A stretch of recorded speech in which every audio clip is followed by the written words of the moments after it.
13 rokov v triade. To je celá história. Tak sme si trochu zaspomínali. Keď som objavil Ameriku, Vlado Kurek tam už bol a pozeral americký futbal.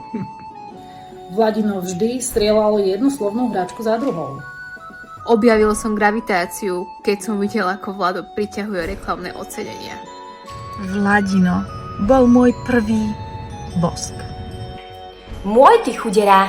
Vlado vždy vedel povstať proti zlej kreatíve.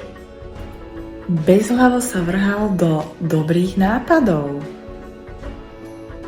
Vladino by si za dobrú reklamu nechal pustiť žilou. Ako sa hovorí, Vladino ergo sum. S Vladinom sme spolupracovali na Ratio Educationist Querei Literarierium Hungariet Provincias idem ad Nexas. Ale Vladino povedal, že je to dlhé a ľudia to nebudú poznať.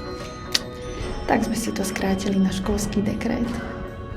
Ľudstvo vymyslelo dve prelomové terapie. Terapiu psychoanalýzou a terapiu šetrením.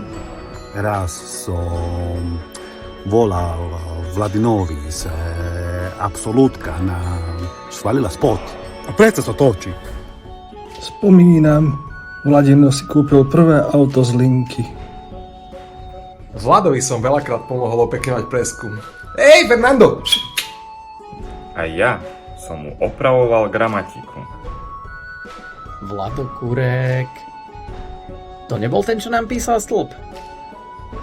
Keď sme v 863. aj s bráchom prišli na Slovensko, nechceli sme vymýšľať písmo. Chceli sme ísť na oslavu Vladových narodiek, pretože ich má 5. júla, tak ako my. Ježiš, Vlado, jasné, že ho poznám.